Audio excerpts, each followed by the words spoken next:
Bom dia, pessoal. Sejam todos muito bem-vindos e bem-vindas ao ano de 2024, ao canal Sabina Advocacia News e ao segundo canal, o Oráculo do Conhecimento e da Fé, que é conexo ao presente canal. Sejam todos muito bem-vindos e bem-vindas ao presente canal. E para aqueles que estão chegando agora pela primeira vez e não conhecem o propósito do presente canal, meu nome é Cláudio Sabino, sou advogado constitucionalista e juiz filósofo cristão. Hoje, notadamente, dia 4, e 4 aí já nos remonta, em tese, os 4 elementos da natureza, a saber, a terra, a água, o ar e o fogo, e há previsões na filosofia e na ciência que diz que quando a terra morre, nasce a água. Quando a água nasce, morre, nasce o ar. Quando o ar morre, nasce o fogo. E é exatamente o fogo que é responsável pela purificação de todo o ouro e toda a prata, com a temperatura acima de 1.100 e poucos graus centígrados. Mas hoje, notadamente, dia 4 de janeiro de 2024, estou voltando aqui, desde já dando as boas-vindas aos senhores e senhoras, aos inscritos e não inscritos, agradecendo aos novos inscritos, ato contínuo também convidando o senhor e a senhora que se encontram cadastrados no presente canal para convidar o maior número de pessoas para fazer o mesmo, pois isso terá o condão de fortalecer o presente canal e, para além disso, também ter a ímpar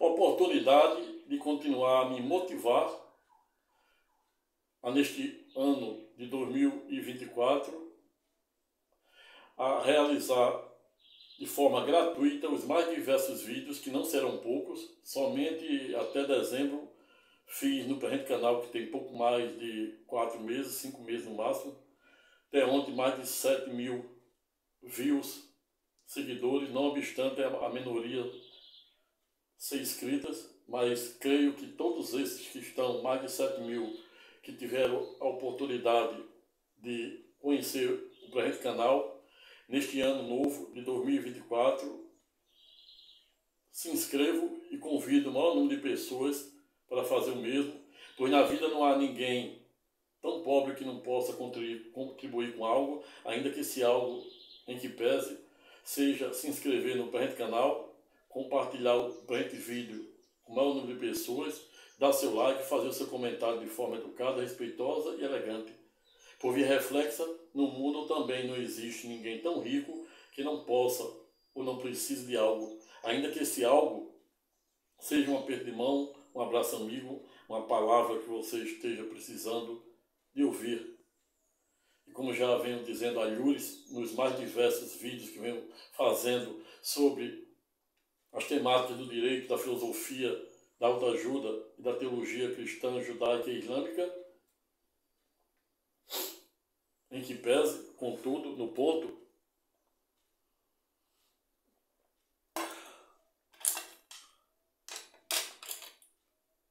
se faz extremamente necessário enfatizar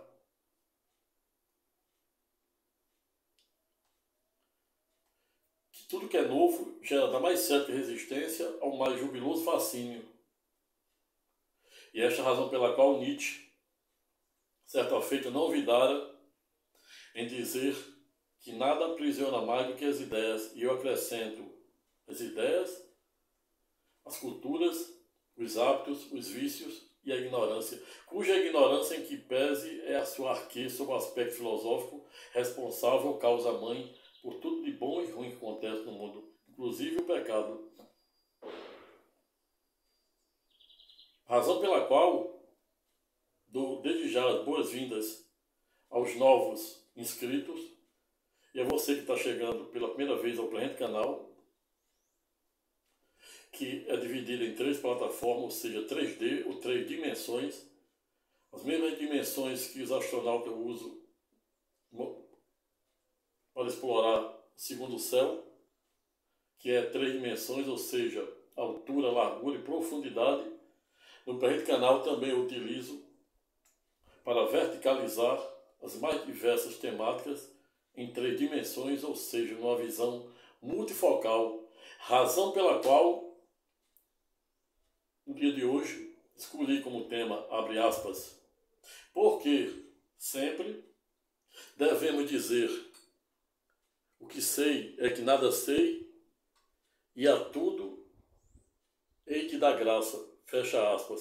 Eis a questão, como dizia o grande dramaturgo, e por que não dizer um dos maiores poetas de todos os tempos, qual seja William Shakespeare, para quem certa feita não ouvidarem dizer: existia entre o céu e a terra anos mais coisa do que a nossa vã filosofia imagina. Não à toa, dada a frase de Shakespeare, tornou-se cartilha obrigatória o pórtico de entrada de todos os vídeos que isto que estava a falar vem fazendo nos últimos meses. Exatamente porque, se de um lado tudo que é novo gera da mais certa resistência ao mais jubiloso fascínio, o trocim, por via reflexa, não podemos olvidar ou deixar de valorar a importância do clássico. E por quê? O clássico e tudo que é clássico deve ser valorado. E por que não dizer enaltecido? Exatamente porque o que não é clássico, ele sopra como vento. E o clássico ele transcende no tempo, bem como as obras de Shakespeare, ser ou não ser, os perfumes franceses, o uísque escocês,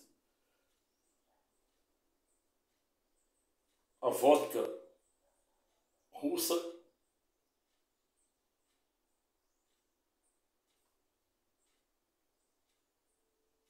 as cervejas alemães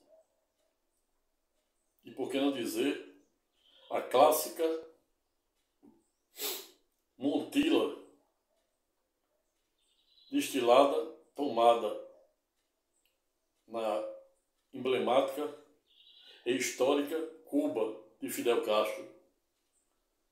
E esta é a razão pela qual isso que estávamos a falar inicia como o primeiro vídeo do ano de 2024, lembrando a importância que devemos dar ao clássico. Pois diversamente do que não é clássico, que sopra no vento, os clássicos eles se eternizam e transcendem no tempo. E esta é a razão pela qual devemos nos apegar àquilo que é clássico. Até na área financeira, os mais renomados economistas, homens bem-sucedidos, são pedagógicos em nos ensinar que o clássico, que é mais seguro, o investimento clássico, como a clássica poupança também, a ter que arriscar nos mercados de capital, nas bolsas de valores, etc. Exatamente porque o clássico, para além dele transcender, ele gera também mais segurança jurídica. E esta é a razão pela qual as pessoas, não obstante o juro da poupança ser ínfimo, ou quase simbólico, todavia que pese, as pessoas que guardam dinheiro na poupança, a hora que precisa, podem contar com aquele dinheiro. E não paga, também por via reflexo, imposto de renda. Ato contínuo, remontando a importância que devemos dar ao clássico, em detrimento do não clássico. Dito isto, e para que o presente vídeo aula em tese não fique maior do que eu pretendo, começo a motivar a razão pela qual criei o título objeto do nosso estudo de hoje, a saber, porque sempre devemos dizer: o que sei é que nada sei, e a tudo dá graça. A primeira estrofe, ou seja, a primeira frase, o que sei é que nada sei, é originada da clássica filosofia, olha o clássico de novo aí, da filosofia, que por meio da dialética, entre perguntas e respostas, dialética Sócrates e Platão, por meio da maêutica socrática, que que consiste exatamente em uma técnica desenvolvida por Sócrates e Platão, com base em perguntas, na dialética entre perguntas e respostas. E aí o filósofo vai, a partir da obtenção das respostas de dadas perguntas, cria uma tese. E aí, a partir desse momento, é onde se forma o filósofo. Filósofo, para quem não sabe, é todo aquele que tem as mais diversas e céticas inquietações com as mais diversas questões desse nosso existencialismo. Não à toa, o pai do Espiritismo, a saber, Allan Kardec, considerado o pai do Livro dos Espíritas, antes de escrever o Livro dos Espíritas, não obstante o mesmo nunca ter se visto nenhum espírita, tampouco ser médium, conseguiu escrever o Livro dos Espíritas e se considerar o pai dos espíritas, exatamente com base nessa técnica de maiútica, dialética entre perguntas e respostas, em pesquisas e realizações em laboratórios. Foi exatamente assim. Há muitos céticos e críticos no mundo inteiro que chamam os filósofos de bobo, que não sabem de nada. E aí o filósofo diz: graças a Deus sou bobo no conhecimento. Pois quando o filósofo é o único que tem a coragem e a honestidade intelectual de dizer que o que sabe é que nada sabe, ele está se permitindo a descobrir o novo. E não à toa, tudo que é novo gera da mais certa resistência ao mais jubiloso fascínio. Nietzsche, certa feita, novidade em dizer: amar o único ser é a barbárie, pois isso ocorre à dispensa dos demais seres, inclusive Deus. Schopenhauer, um dos membros da escola idealista alemã, e também considerado um dos filósofos pai do ateísmo, juntamente com Nietzsche, Freud e Marx, certa feita também novidade em dizer que não existe céu sem tempestade e até as estrelas precisam da escuridão para se enaltecer. Hoje, quando falta energia, as pessoas dizem: ai meu Deus, parece que vai morrer. Sem nenhum demérito àqueles que pensam em sentido contrário. Mas o fato é que tenhamos que entrar o ano com uma espécie de consciência cósmica, mítica, acerca desse nosso existencialismo, a ponto de entender que a vida não é feita apenas de prazeres, de emoções, de alegrias, de conquistas. A vida também é repleta e faz parte da essência humana um momento de dores, um momento de provações. Nem sempre teremos alegrias, felicidades, conquistas, teremos provações também. E esta é a razão pela qual Deus, no alto de sua infinita grandeza, não olvidara em conceder a sua graça de caráter comum para bons, ruins, justos e injustos. Não à toa, o mesmo sol que brilha o dia dos bons é o mesmo sol que brilha o dia dos ruins. O mesmo sol que ilumina o dia dos justos é o mesmo sol que ilumina o dia dos injustos. A mesma chuva que rega a lavoura dos bons é a mesma chuva que rega a lavoura dos ruins. A mesma chuva que rega a lavoura dos justos é a mesma chuva que rega a lavoura dos injustos. Exatamente para Deus mostrar o tamanho do seu amor de caráter eminentemente comum para bons, ruins, justos e injustos. Ocorre que Deus também tem o seu galardão ou recompensa para os seus escolhidos. E esta é a razão pela qual, na nova e eterna aliança, Cristo Jesus escolhera 12 homens, muito abaixo da média, ou seja, os discípulos, depois os transformou em apóstolos ou missionários da fé. Mas, não obstante Cristo Jesus ter escolhido 12, existiam 3 que eram mais queridos, a saber, João,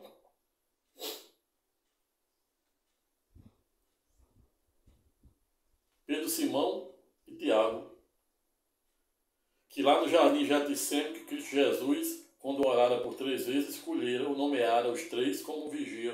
E todas as vezes que Cristo Jesus voltara, encontraram os vigia ipsilites, ou seja, literalmente dormindo. Você imagine como Cristo Jesus, ou seja, Jesus estava no Marcos encaixou com o devido respeito e a devida licença poética.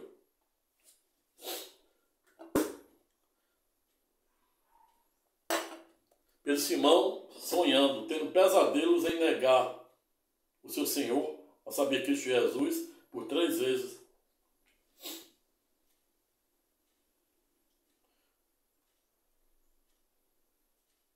Tiago sonhando em escrever parte do livro da Nova e Eterna Aliança. E João sonhando que certa feita o imperador de Roma iria preparar uma caldeira para derretê-lo no azeite escaldante. E na ocasião, João, quando já estava na sua terceira idade, e o imperador pensava que ele estava com medo de se jogar dentro daquela caldeira. Em ato contínuo, João diz para o imperador: não, é porque eu estou na terceira idade, já cansado, só arranje alguém para me jogar dentro da caldeira, pois ela será a carruagem de fogo que irá me levar ao meu Senhor. E quando o imperador joga João dentro da caldeira para matá-lo de morte mais cruel do que os demais discípulos de Jesus, o imperador fica surpreso em João sair ipsilítico, ileso daquela caldeira, sem uma queimadura sequer. E começa a dizer que João era um bruxo. Manda exilá-lo na ilha de Patmos. E mais uma vez, João disse: essa ilha de Patmos, onde só tem mata fechada na frente e o oceano atrás, será a carruagem de fogo que irá me levar ao meu Senhor. João olha para frente, só mata fechada, na ilha de Patmos, na Grécia. Olha nos fundos, só oceano. E aí bota o joelho no chão, porque a única maneira de abrir a porta dos céus é com o joelho no chão e a mente no terceiro céu. Cristo Jesus abre o terceiro céu, segundo Coríntios 2 e seguintes, para quem certa feita Paulo de Tarso diz ter ido a um paraíso e lá ter visto coisa inefável, cuja sua miserável natureza humana não era digna de revelar. E Deus lhe coloca um espinho na carne e ele ora por 3 vezes pedindo para Deus libertar daquela angústia de Jacó. E o Todo-Poderoso responde para Paulo de Tarso: para ti basta a minha graça. Não à toa somos salvos por meio da graça e por meio da fé. E até mesmo a fé em que pese não pode ser obra do homem, para que o homem não se engrandeça em detrimento do Todo-Poderoso.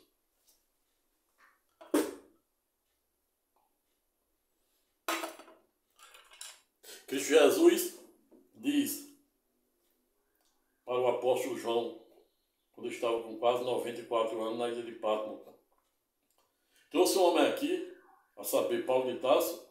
Ele ficou tão impressionado que não conseguira escrever uma vírgula. Pega um papel e um lápis e escreva as 7 cartas escatológicas dirigidas aos 7 anjos das igrejas do Apocalipse, que odiernamente ou atualmente em que pese se encontram localizada no interior da Turquia. Para Laodiceia só manda reprimendas. Ao revés, quando Cristo Jesus se dirige para a igreja de Filadélfia, só elogios. Ato contínuo, comprovando que Filadélfia é um modelo de igreja que todos os cristãos ortodoxos, ou no mínimo que devem seguir. E esta é a razão pela qual já escrevi que Filadélfia deve ser um modelo de igreja para todo cristão. E por falar em igreja, entenda-se como igreja a figura de Pedro Simão, que a Igreja Católica o coloca como a base da igreja. Eu fico imaginando quando Satanás entrou em festa, quando ouviu esta frase, dizendo que Pedro Simão seria a base da igreja. A Igreja Católica, sem nenhum demérito das mesmas, diz que Pedro Simão é a base da Igreja Católica, com base na passagem que Cristo Jesus chama Pedro Simão de rocha. Ele seria a rocha onde ele iria edificar a sua igreja. Por lógico que Cristo Jesus não estava dizendo que Pedro Simão seria a própria base da igreja, mas sim a própria igreja. Ou seja, Pedro Simão representa essa nossa miserável natureza humana de pecador, uma pedra bruta, que quanto mais se lapida, mais precisa de lapidação. Quando Cristo Jesus disse que Pedro Simão seria a rocha onde ele iria erguer a sua igreja, ele estava dizendo que ele seria a própria igreja, ou seja, nós. Pedro Simão representa cada um de nós, cada uma de nossa miserável natureza humana, pecadora. E me vem à mente João Calvino, protagonista da segunda reforma protestante na França, para quem defender a tese póstuma, pois todas as obras de João Calvino são póstumas, ou seja, após sua morte, escritas por seus seguidores. Ele escreve a teoria da soberania divina de Deus, a ponto de dizer que Deus é poderoso de tal maneira que tudo que o homem fizer será inócuo, em vão, pois Deus só escolhe ou só escolherá quem ele quer. E isso não é verdade, isso não é mentira. Vemos na antiga aliança, ele escolheu Noé, sua família e um padre, cada casal. Em Sodoma, Ló, a sua esposa. Não obstante, Abraão ter clamado que ele poderia arranjar 50 homens de fé. E Deus, como é o único que larga 99 ovelhas para salvar uma, não iria olvidar.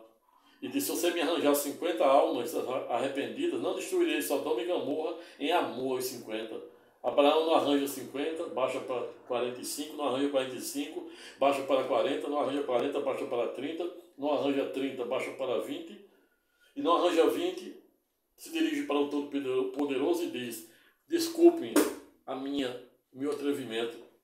E se arranjar 10, o Todo-Poderoso diz: em amor aos 10 não destruirei Sodoma e Gomorra. O fato é que Abraão, ao revés em que pesa, não arranjaram uma alma sequer arrependida. E esta é a razão pela qual Deus mandara os 2 anjos, um para salvar Ló e sua família, não obstante a esposa de Ló ter olhado, descumprido a ordem do anjo de Deus, ter olhado para trás e voltado para pegar os pertences, e Deus ter transformado no estátua de sal, que remonta à região do Mar Morto até hoje, que se encontra ipsilites, até pouco tempo antes do início do cumprimento da profecia de Ezequiel 47, uma região totalmente sem vida. Mas existe uma profecia, Ezequiel 47, que está sendo cumprida. Diariamente surgem bolões e bolões de água, inclusive até com peixes. A região do Mar Morto também existe até plantação de pâmelas, que eu já também mostrei aqui, e estão sendo vendidos no Carrefour, que ela é cultivada em cima, na área de sal, área do Mar Morto, e é muito doce, um mel. Recomendo. Carrefour comprei o ano passado, final do ano passado, por R$9, tem de 10, 9, 12 reais em média. Hoje é produzida também na região dos Emirados Árabes, mas em região em cima de sal, e ela sai uma fruta ipsilites doce, provando que não existe nada contaminado quando Deus purifica, nada impuro quando Deus purifica, e nada impossível quando Ele diz será possível. A porta que Deus fecha, ninguém abre, e a que Ele abre, ninguém fecha. Razão pela qual, no dia de hoje, escolhi o tema. Por quê? Sempre devemos dizer o que sei, que nada sei, e a tudo dá graça. A tudo dá graça, Tessalonicenses 5,18. Por mais que doa, por mais que você esteja oprimido, suprimido, perseguido, injustiçado e humilhado, maior poder de Deus diante de nós, especial diante daquele que nos faz o mal.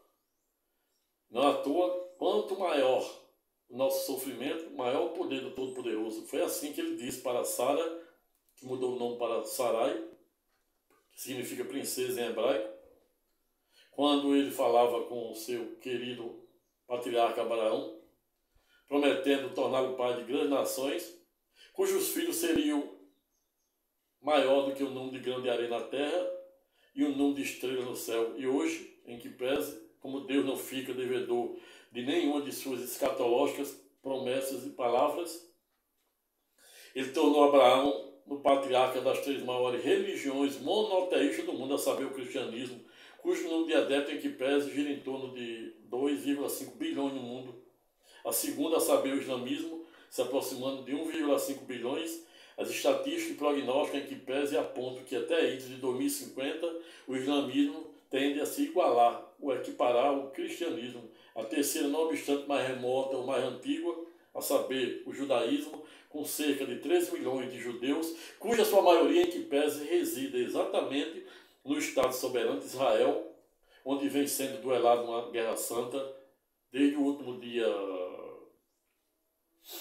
7 de outubro do ano passado, com mais de 2 meses, mais de 20 mil palestinos mortos, e do outro lado, acho que 1.500 a 2.000 do lado de Israel. Também foram objeto de um vídeo-aula, onde no meado do ano passado, ou no início do primeiro semestre, eu fiz um vídeo sobre a decisão do parlamento unicameral, que é o parlamento de Israel, unicameral porque é composto apenas por uma casa de 120 deputados. Eles aprovaram a primeira parte da reforma no ano passado, com o objetivo de esvaziar ou diminuir o poder dos ministros da Corte Suprema daquele país. E agora, no final do ano, tive notícia de que a Corte Suprema de Israel declarara literalmente inconstitucional dada a reforma. E aí também será objeto de outro vídeo-aula, que eu irei delimitar e verticalizar os contornos e alcance desta decisão da Suprema Corte e como ficará e como reagirá o parlamento sob o comando ou domínio de Benjamin Netanyahu, que é o primeiro-ministro que governa sobre Israel, salvo melhor juízo, por 3 ou 4 gestões.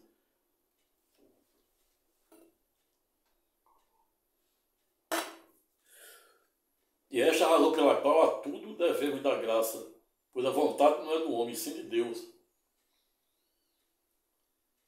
A boca fala do que o coração está cheio, e o coração se farta com o que sai pela boca, razão pela qual devemos fartar-nos neste ano novo o nosso coração com palavras boas, amigas, revendo os nossos conceitos, nossos valores,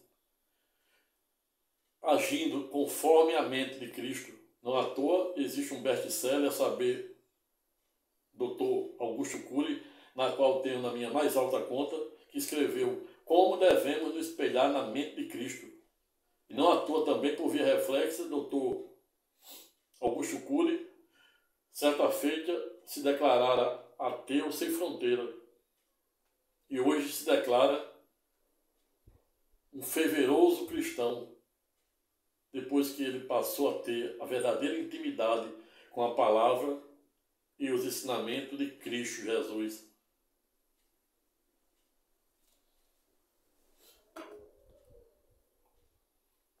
E porque também, por via reflexa, devemos sempre dizer o que sei é que nada sei. Exatamente porque, segundo a filosofia, quando o homem diz que sabe de tudo, ele não sabe de nada. Vem um adágio aqui, popular, da academia, que diz que ninguém pode dizer que sabe de algo se não souber justificar, exemplificar e motivar. E esta é a razão pela qual o título, uma das perguntas do título de hoje é porque devemos sempre dizer que o que sei é que nada sei. Pois quando o homem diz que sabe de tudo, ele está se travando, se bloqueando para descobrir o novo. Não à toa, tudo que é novo gera dá mais certa resistência ao mais jubiloso fascínio.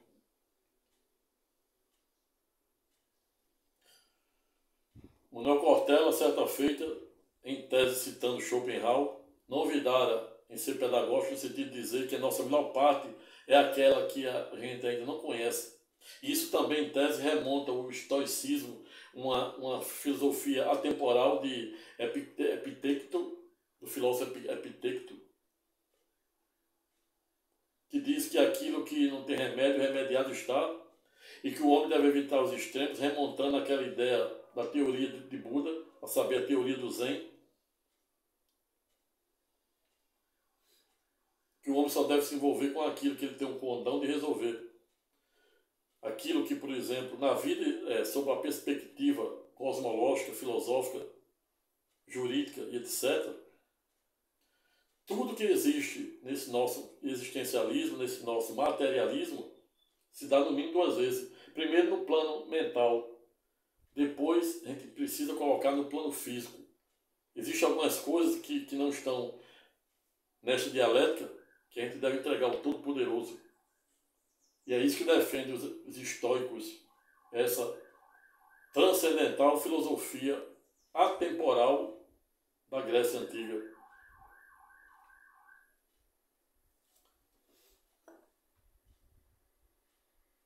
Devemos agirmos com a necessária consciência cósmica, consciência cosmológica, para descobrir o novo, bem como ensina Paulo de Tarso em Romanos 12,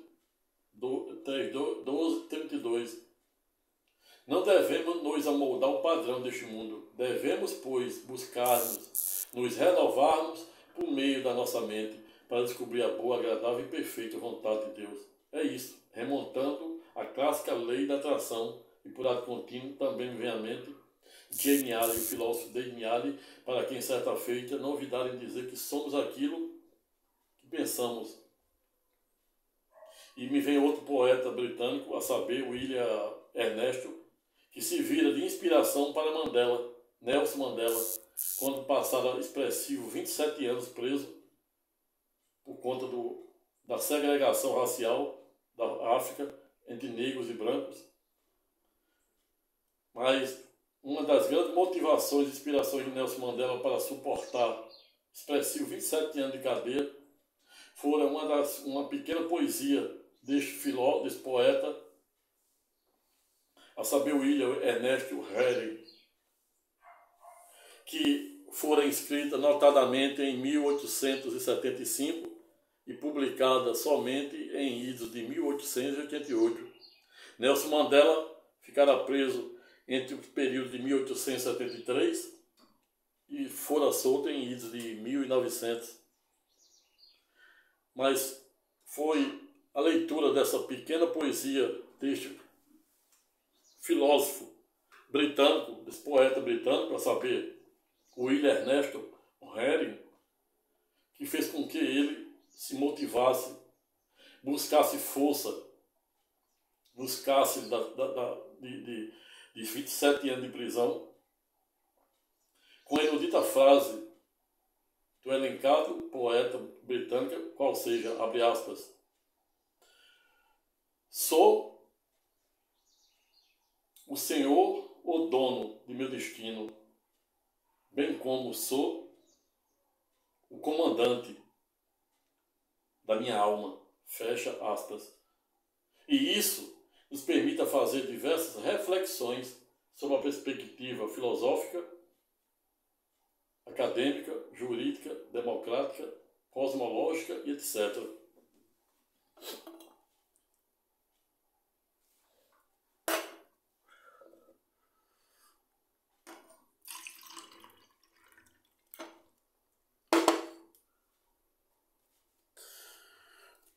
João 8,32 é também pedagógico, quando diz: buscais a verdade, e a verdade vos libertará.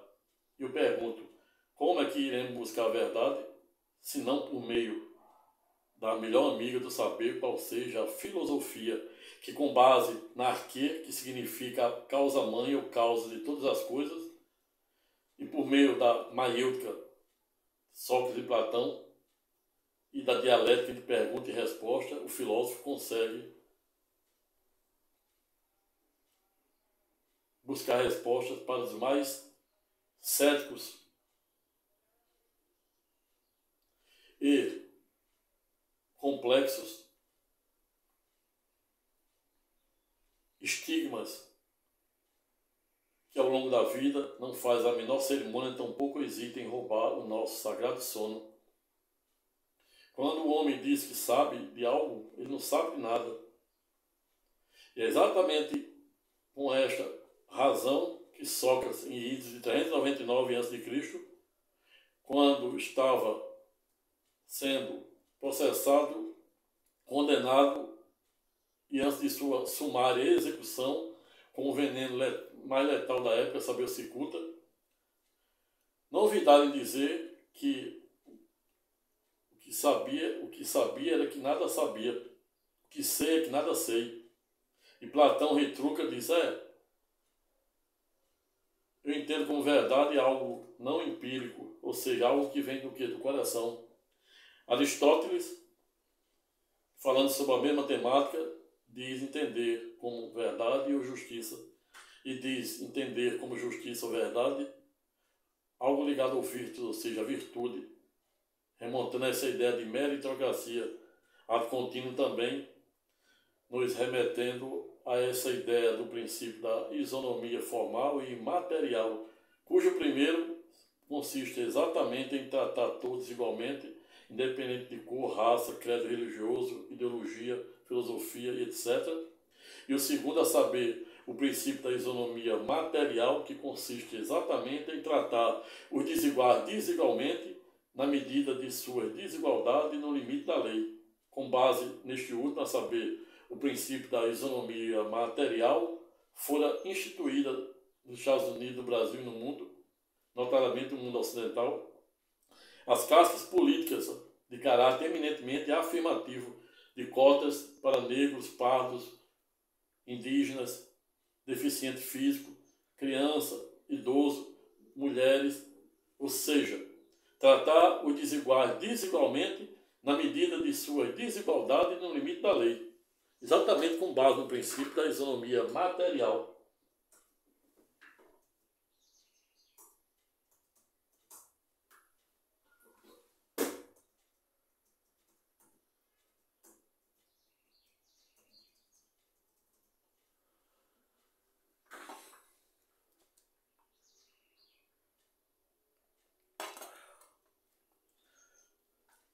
Nessa perspectiva tridimensional, portanto, doravante sopesando e verticalizando sobre o viés de fato, valor e norma, também não é nem um pouco demasiado no ponto lembrar que o mundo precisa acordar para a nossa realidade, de nosso iminente existencialismo. Se na Revolução Agrícola o combustível era a propriedade, era a terra, com o advento da revolução, da clássica e histórica Revolução Industrial da Inglaterra, o combustível, ao revés, não é mais a propriedade, não é mais a terra, e sim o capital. Na Revolução Agrícola, quem tinha terra representava o Todo-Poderoso, representava a aristocracia, a burguesia da época. Na Revolução Industrial, quem tinha dinheiro representava a burguesia, também a aristocracia da época. Mas hoje temos que nos conscientizar, ou nos conscientizarmos de que o mundo avançou. E estamos na era da informação, estamos na era tecnológica, estamos na clássica revolução tecnológica, cujo combustível em que pese não é a terra, tampouco o capital, mas sim o conhecimento. E é esta a razão pela qual devemos tomar gosto pela filosofia, tomar gosto pela busca do conhecimento, da informação. Quando estamos diante do direito, existe um processo chamado de conhecimento. Esse processo chama-se de conhecimento não à toa, exatamente com base em cognição. Cognição, para quem não sabe, significa conhecimento. O processo de conhecimento do rito comum é o mais complexo e o mais completo, porque permite nós, advogados, defendendo o autor ou réu, buscar o maior número de conhecimento para subsidiar ou instruir o processo por meio da petição inicial, contestação, réplica, reconvenção, produção de provas, audiência preliminar de conciliação, audiência de instrução e julgamento, saneamento objetivo e saneamento do processo. E aqui já estou dando uma aula de processo instrumental, civil e constitucional, exatamente com o objetivo de se buscar o maior número de informação possível, de conhecimento, para formar o juízo de certeza ou propriamente a verdade real, para poder o juiz ter a devida segurança jurídica de prolatar sua decisão. Vejo, portanto, remontando essa ideia de que devemos dar, a importância que devemos dar ao conhecimento, à busca pelo conhecimento, pois estamos verdadeiramente e literalmente dentro de uma revolução tecnológica, revolução de informação, cujo combustível não é a terra e não é o capital, e sim o conhecimento. E esta fora exatamente a razão pela qual o rei Salomão, filho do rei Davi, um dos 10 reis a governar sobre Israel, não olvidara em fazer o único pedido para o Todo-Poderoso, que for exatamente para o mesmo lhe dar conhecimento para ele governar diante de Israel. E diante do singelo pedido de Abraão para o Todo-Poderoso, que poderia pedir tudo, poder, dinheiro, somente pedira por sabedoria para governar diante de Israel. E o Todo-Poderoso, diante de dado pedido, singelo pedido, para além de torná-lo rei de Israel, a ponto de permitir que o mesmo governasse por expressivo 40 anos, ou seja, o período de 321 a 371 a.C., outro sim, por via reflexo, também o tornara o homem mais rico de sua época. E é esta a razão pela qual o mesmo rei Salomão escrevera 3 livros, a saber, o primeiro Cântico, o Cantares, onde ele diz: quem é ela? Quem é ela? Quem é ela? Ela era a igreja de Filadélfia, que também será objeto de um vídeo-aula. Esse primeiro livro de Cântico, o Cantares, retrata a sua vida ideológica, sentimental, que todos nós temos. Ele avança para a sua segunda vida, sua segunda idade, e escreve Provérbios ou livro de sabedoria. Olha a sabedoria de novo aí. Um verdadeiro arcabouço jurídico, sob a perspectiva ética e moral de como as pessoas devem regir ou disciplinar suas vidas em sociedade. Chega à sua terceira idade e escreve seu terceiro livro, a saber, Eclesiastes, a ponto de dizer que na vida tem a época de nascer, viver, aprender, errar, falar, ouvir, calar-se, de morrer. E tudo passa, tudo é ilusão, tudo passa, tudo passa. E o que nos consola é eliminar a certeza de saber que podemos contar com o Todo-Poderoso hoje e sempre. Amém.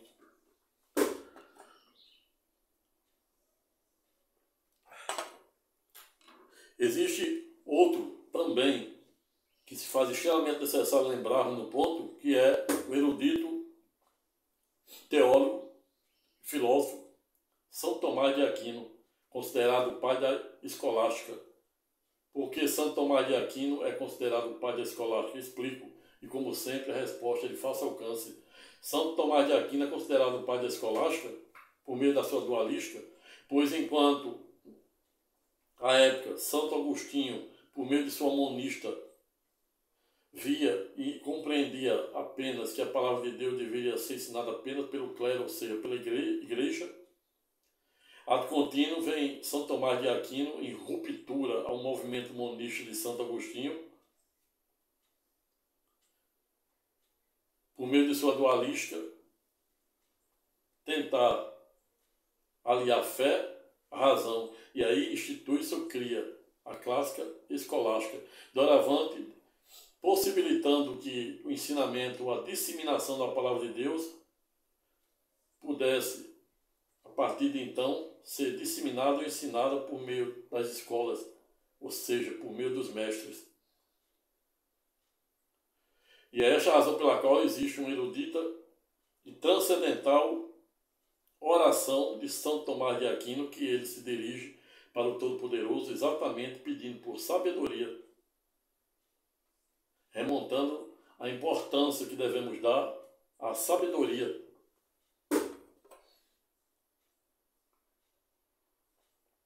No direito, existiu um clássico, a saber, Miguel Reale pai. Quando Kelsen, por meio da sua teoria pura do direito, seguida por Conrado Hesse, por meio da força normativa da Constituição e etc., defendia que o direito só via o direito somente sob a perspectiva de norma, ou seja, para Kelsen, o direito só existia apenas sob a perspectiva de norma. Não existia a valoração de fato e valor. Miguel Reale, por meio da sua teoria dos objetos, cria os elementos do objeto, elemento de fato, valor e norma, ato contínuo criando a teoria e transcendental, teoria tridimensional do direito, doravante dizendo que o direito, diversamente do que era defendido por Hans Kelsen, não poderia ser visto somente sob uma perspectiva de norma, pois existiriam outros elementos, fato e valor. E aí, a partir de dado momento, Miguel Reale cria a teoria tridimensional do direito, a contínuo dizendo que o direito será visto sob a perspectiva de fato, valor e norma. E dada premissa, também é seguida por Conrado Hesse. Vejo, portanto, a importância que devemos dar ao conhecimento, à busca pelo saber. E não à toa, João 8,32, buscais a verdade e a verdade vos libertará, exatamente porque somente por meio da verdade poderemos adquirirmos a necessária consciência cósmica, no sentido de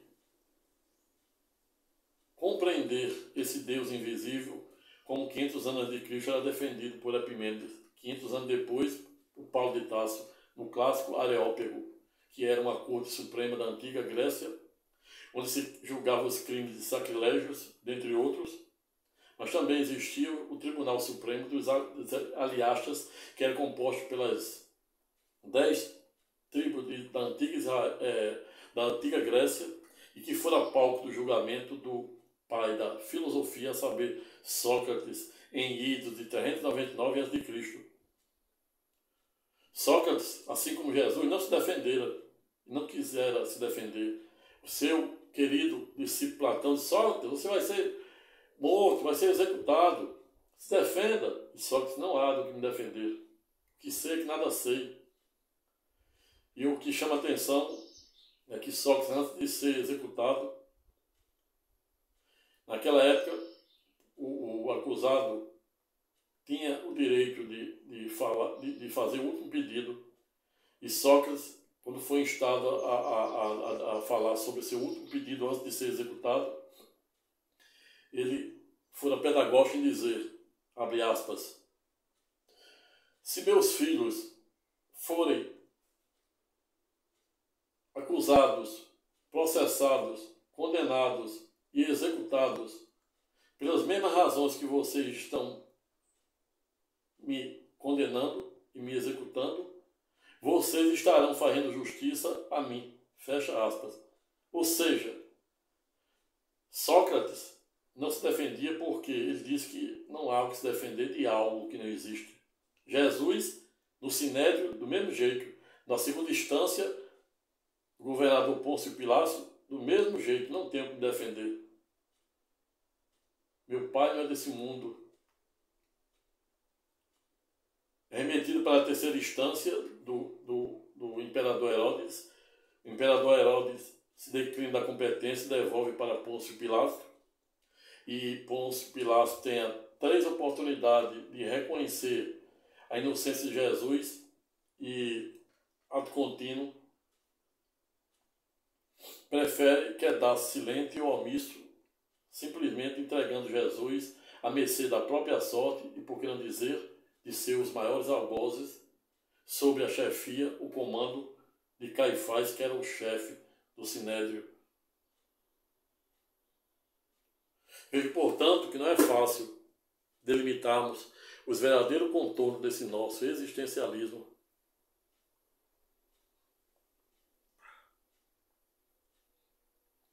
Mas Miguel Reale, pai, chegou à sua terceira idade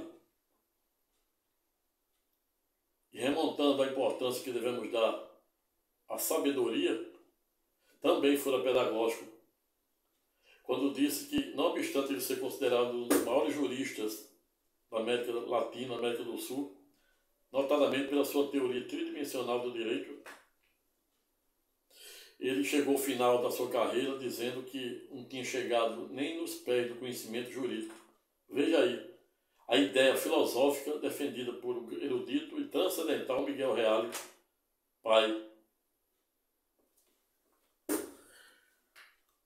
No sentido de reconhecer aquilo que Sócrates, 399 a.C., fora pedagógico em assentar e defender uma síntese estreita, que o que sei é que nada sei.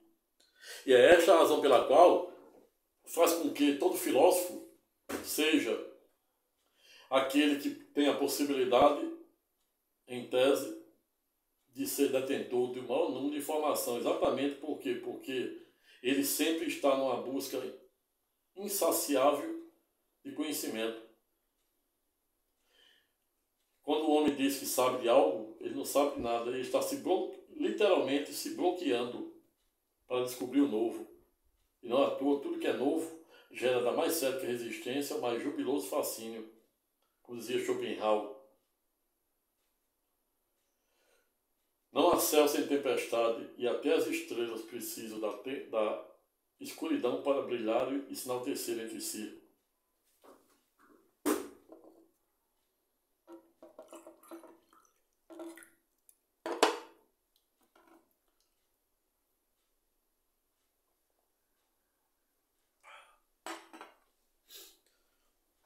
Vejo, portanto, que o saber, ou a busca pelo saber, é algo que transcende no tempo. E esta é a razão pela qual deve servir de cabeceira João 8,32. Buscais a verdade, e a verdade vos libertará. Romanos 12,32, da palavra de Paulo de Tarso, também quando diz que não devemos nos amoldar ao padrão deste mundo. Devemos, pois, buscarmos nos renovarmos por meio da nossa mente para descobrir a boa, agradável e perfeita vontade de Deus, remontando essa ideia defendida por Jamie Allen, ou seja, a lei da atração. Na vida, não iremos passar 24 horas felizes, alegres. Assim também, por simetria, também não iremos passar a vida toda triste, não obtendo sucesso. Não estamos aqui, não somos seres humanos para viver uma experiência espiritual, e sim o contrário, ou seja, somos seres espirituais que estamos aqui para a obtenção de uma experiência humana. Tudo que existe no micro e no macrocosmo tem uma razão de existir, deve-se cumprir o curso da natureza. O nosso maior propósito na qualidade de homem nessa natureza é amar o próximo. E me vem à mente aqui uma parábola budista, onde um indiano passara numa próxima fogueira e encontrara um monge meditando debaixo de uma fogueira, no Nepal, na Índia.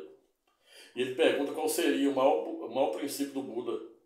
E o monge budista diz: o maior princípio do Buda é fazer o bem ao próximo.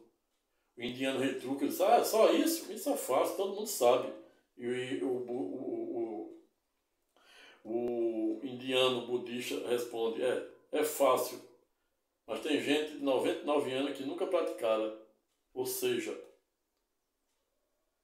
remontando aqui o que defendia Billy Graham, o grande protagonista do avivamento norte-americano, para quem a época fora pedagógico, no sentido de dizer que a fé divorciada de ação inócua, pois ela não atinge a sua plenitude.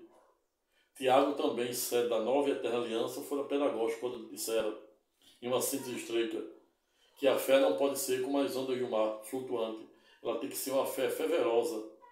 Remontando Paulo de Tarso e Romanos a Filemon, quando fora ipsilítis, ou seja, literalmente pedagógico, no sentido de dizer que o verdadeiro cristão ele deve ser, nem pode ser frio nem morno, ele deve ser fervoroso, fervoroso. Céu e terra passarão, somente as escatológicas palavras e promessas de Deus não hão de passar. Um dia para Deus é como 1000 anos, e 1000 anos para Deus é como um dia. Frase expressiva, 2000 anos que Cristo Jesus prometeu voltar. Mas quando vamos para Pedro, salvo engano, 2, 3, há 2000 anos sendo interrogado porque a razão pela qual Jesus ainda não teria vindo, ou seja, 2000 anos. Ele disse que não tinha vindo ainda há 2000 anos para nos poupar. E aí remonta essa ideia da abertura da porta da graça. A porta da graça está aberta há 2000 anos e o povo não se deu fé disso. Ocorre que a porta da graça, ela não vai estar aberta para sempre. Não há salvação e morte após a morte, após a vida. Somente em vida, enquanto a porta da graça estiver aberta. Razão pela qual, como defendia Billy Graham, temos que saber o caminho que devemos percorrer. Se é o estreito, estreito é o caminho e largo é o caminho da perdição, da desgraça, cuja ignorância, o vício, é a sua arquê ou causa-mãe de todo o pecado do mundo. Grande parte de pessoas pecam por mera ignorância. Ocorre que errar é humano. Insistir no erro é burrice.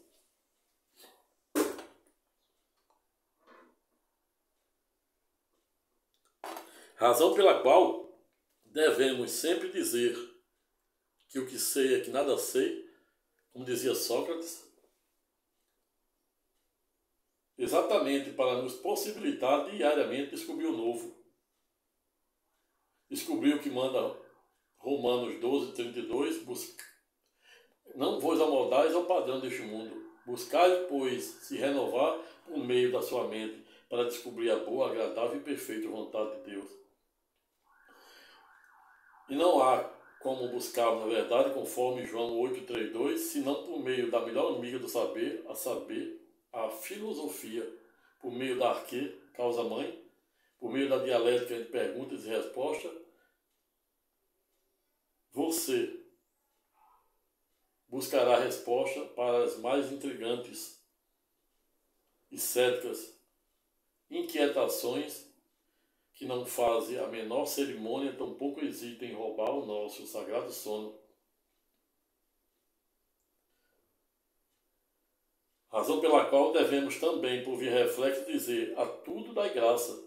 Tessalonicenses 5,18, da lavra também de Paulo de Tarso, que escreveram no mínimo 3 epístolas ou cartas de Romano a Filemon, e há quem diga que a carta de Hebreus, com 13 capítulos, cuja autoria, em que pese até o presente momento, é desconhecida, também, em tese, pode ser de autoria de Paulo de Tarso, como este que estávamos a falar também defende, dada a sua intelectualidade, dado a ele ser um jurista, como este que estávamos a falar, e para além disso também ter sido aluno do doutor Gamaliel, que era doutor da Torá, ou seja, dos 5 primeiros livros escritos por Moisés, de Gênesis a Deuteronômio, onde Moisés prevê a sua própria morte.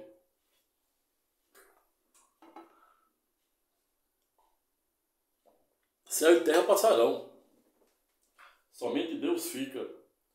E esta é a razão pela qual é muito pobre enxergarmos esse nosso existencialismo somente sobre a perspectiva deste surtuoso mundo terreno. Razão pela qual defendo que devemos valorizar ou valorar o clássico, pois diversamente das coisas que não são clássicas ou tradicionais, bem como o perfume francês, o uísque escocês, o pão mineiro, pão de queijo mineiro, a vodka russa, a montila cubana, o queijo suíço, e etc., para além de tudo que é clássico nos gerar garantia e segurança jurídica, ela transcende no tempo. Por via reflexa, devemos também nos apegar à busca incessante pela sabedoria, pois somente pela sabedoria, pela busca da verdade, conforme João 8,12, poderemos descobrir a boa, agradável e perfeita vontade do Todo-Poderoso, razão pela qual finalizo o presente estudo temático no sentido de dizer: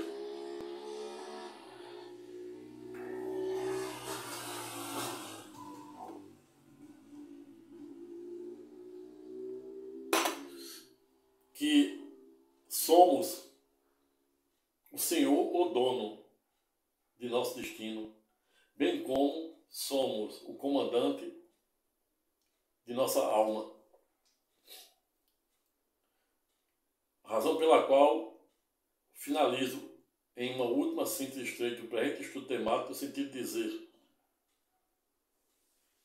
e recitar uma transcendental e, por que não dizer, clássica obra de Fernando Pessoa, do português poeta, escritor, dramaturgo, para quem a época não vidara em dizer em uma síntese estreita, abre aspas, não sou nada, não serei nada e nem quero ser nada. Sou apenas um sonhador que, assim como você, diariamente deve fazer o maior esforço possível para fazer aquilo que reflete a vontade e propósito de Deus, no sentido de nos tornarmos uma pessoa melhor, mais companheira, mais amiga, mais humana, mais fraterna, mais compreensível, mais resiliente, uma pessoa que tenha a mínima capacidade de se colocar no lugar do outro, como ensinara Jesus em seus últimos momentos na cruz, quando derramava a última gota de sangue e disse: Pai, eles não sabem o que fazem. Fecha aspas. Razão pela qual não somos nada, não seremos nada e não queremos ser nada. Apenas um sonhador que diariamente devemos fazermos o maior esforço possível para sair ou sairmos da zona cinzenta, da nossa zona cinzenta de conforto, para descobrir o novo. Pois tudo que é novo gera da mais certa resistência ao mais jubiloso fascínio. Pessoal, ficando por aqui, espero que tenham gostado do presente e singelo vídeo-aula. Não tive a pretensão de esgotar a matéria, tampouco farei não demérito àqueles que pensam sentido contrário. Se gostaram do presente vídeo, se inscrevam no presente canal, convido o maior número de pessoas para fazer o mesmo. Compartilhe o presente vídeo com o maior número de pessoas. Dê o seu like, aperte o sininho para ser avisado dos próximos vídeos, que não serão poucos, versando sobre as mais diversas temáticas do direito, da filosofia, das pseudociências e da teologia cristã, judaica e islâmica, e também sobre a perspectiva da geopolítica. Fique com Deus. Até a próxima. Amém.